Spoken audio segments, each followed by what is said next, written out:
Try that again. Good afternoon. Yes, my name is Mike Havlik. I'm with the Des Moines YMCA Camp, which is actually not in Des Moines. We're actually north and west of Boone, Iowa, right on the Des Moines River. Has anybody been out to Y Camp before? Anybody been out there?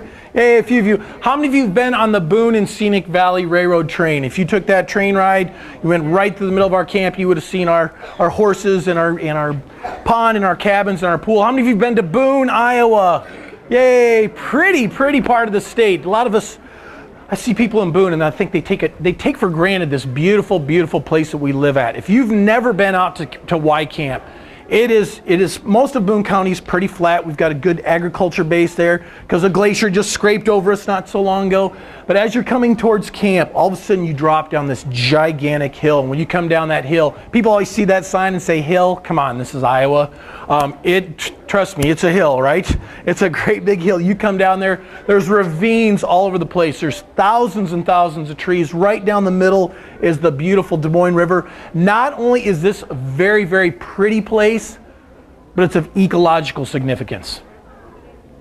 It means it's important for plants and animals. So we have a lot of unique plants out there. We have things like trillium. We have anybody know what our state tree is? What is our state tree? What is it? Oak tree, yes. We have a rare one there called the chinkapin oak. They're not real common in the state of Iowa until you start to kind of get up in the northeast Iowa. We have them at camp. We also have a lot of special animals. You guys know what woodpeckers are, right? We've got the giant pileated woodpecker, the 15-inch woodpecker. They've been out to camp for the last 7 years. We have nesting broadwing hawks out there, nesting Cooper's hawks. We also have recently seen bobcat tracks. I've not seen them, but I've seen their tracks. We have river otters, and right now we're talking about bald eagles. We have bald eagles for the first time ever are building a nest just west of our climbing tower. So they've been just below us, just above us, but now they're actually on camp. It's fun to come out. We haven't had a lot of this year because the river never froze over, but on days after in the wintertime when the river's frozen, we'll get a nice dusting of snow. And in the mornings, the bald eagles will be down on the ice fighting over the fish. I'm thinking there's not very much open water. These eagles are very efficient at plucking that fish on this very narrow strip of water. It's the river otters that are bringing up the fish at night to eat on the ice, and then the eagles are fighting over the scraps in the morning. So camp is just a really neat place to interact with nature and the outdoors. I am a naturalist. Somebody say that word with me? Naturalist. Think of the root of that word. The root is nature. Naturalists are people who study nature and the outdoors. There's 3 primary ways that we learn, and I need you to pay attention. These are tools, just like you give someone a toolbox with a pliers in there and a screwdriver and a hammer. I want to give you guys tools here to keep learning about nature after you leave here today, after I leave here today. The 3 ways that naturalists learn: observations, reading books, talking to experts. Okay, the first one is what again?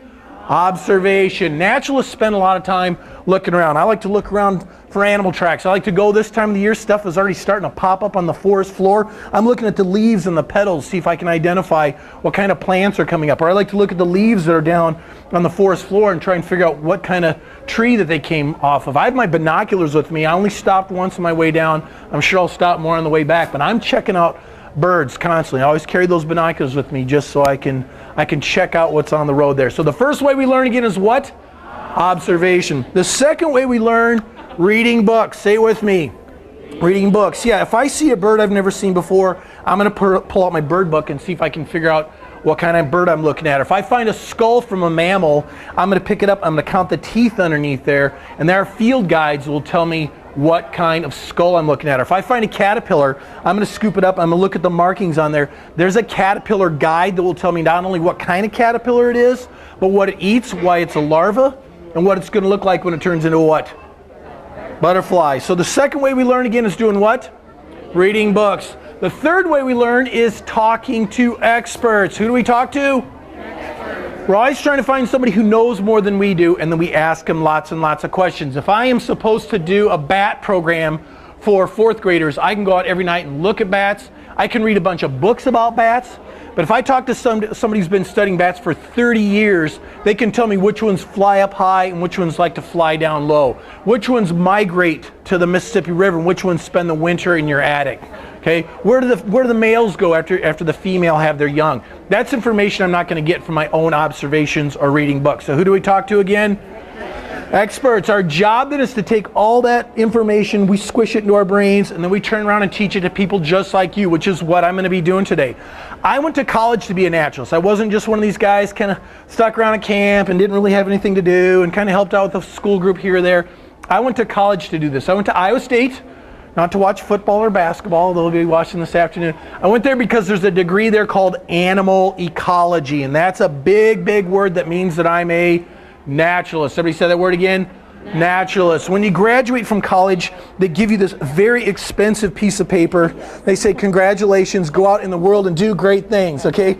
I did not start being a naturalist when I graduated from college. I would say I started being a naturalist when I was a little kid, like when I was 5 or 6 years old, because number one, I love being outside. I'd get my shoes tied in the morning, we'd go out in our backyard and we'd dig holes. We'd go out, we'd make forts, and we'd go and try and pull cicada shells off the trees. We had an alley in our backyard and we used to go out and collect rocks. I love being outside.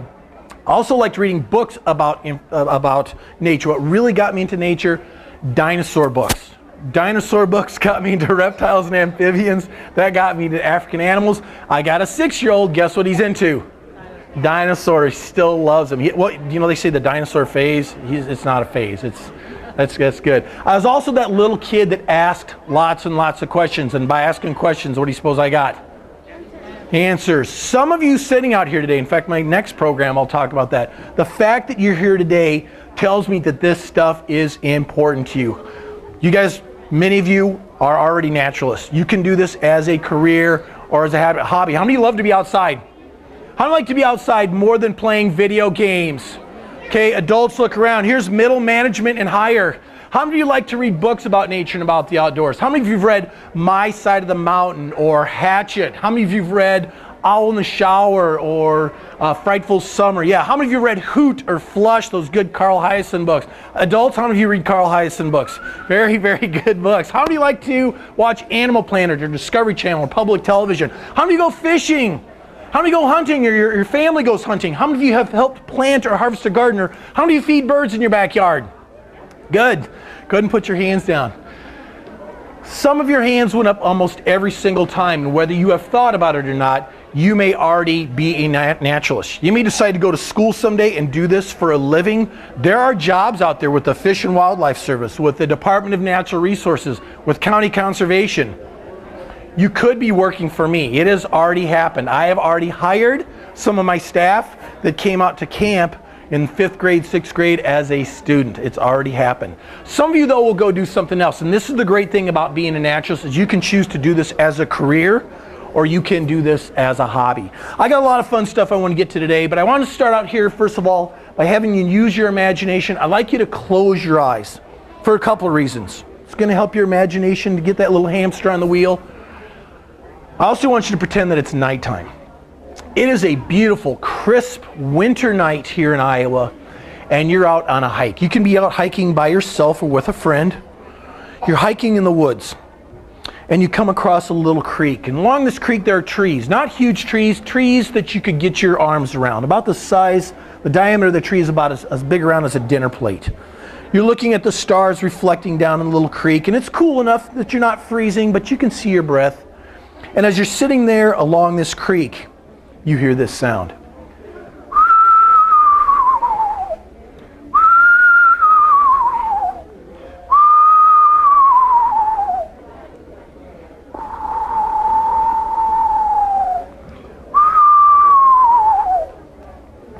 Your heart starts to beat just a little bit faster, but you know there's nothing out here that can hurt you, and you continue to hike. And after a while, this tiny creek dumps into a river, and this is a huge river. Along this river, there are giant trees. These are your sycamores and your cottonwoods and your silver maples, and these trees are massive. This would take 3 or 4 of your friends holding hands to try and get around the whole circumference of this tree. And now it's harder for you to see the night sky. It's also harder for you to see the forest floor, but you've been eating lots of carrots and lots of leafy greens, so your night vision kicks in. And as you're hiking on this dark woods, you hear this sound.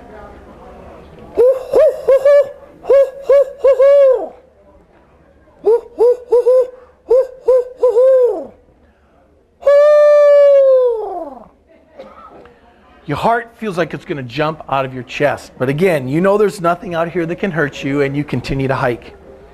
And after hiking for a while, this forest opens up into a meadow.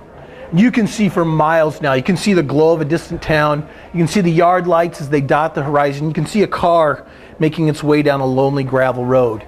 And as you're sitting there on the edge of the forest, you hear this sound.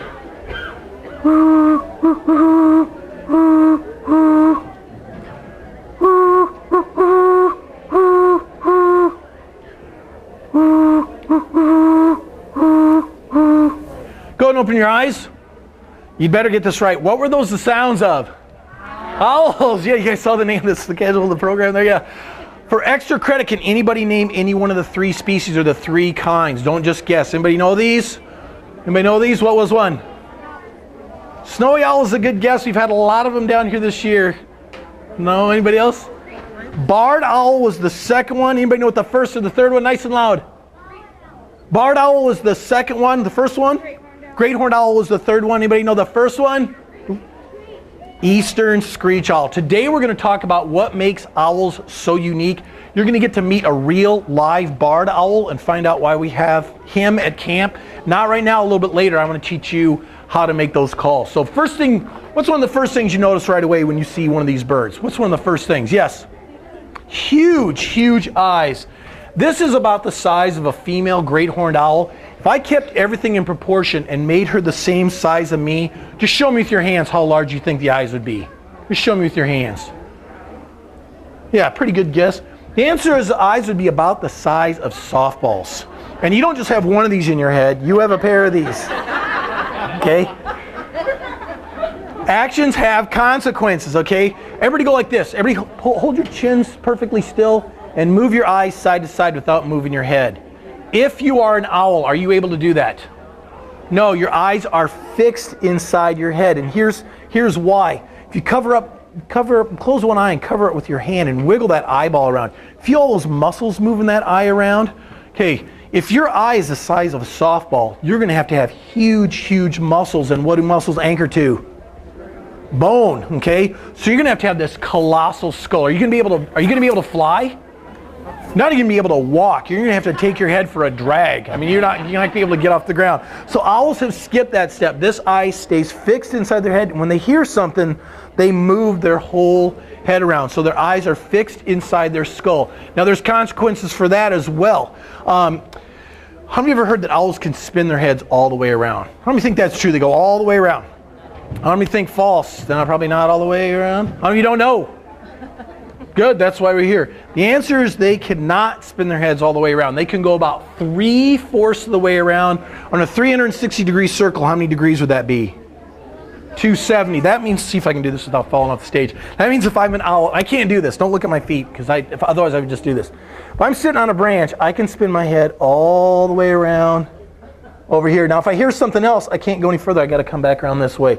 It looks like they're spinning their heads all the way around, but in relation to where their feet, it's 3/4 of the way around. They can do that because of these bones in their neck. What are those called? Anybody know? Vertebrae. Anybody name the? Sir, who said that? Are you a doctor? Chiropractor? Okay, yeah. These are cervical vertebrae. You and I have 7 in our neck. A great horned owl has twice as many. So what are we talking about? 14 vertebrae. That's what allows them to spin their head 3/4 of the way around. So their eyes are fixed. They need to move their whole head.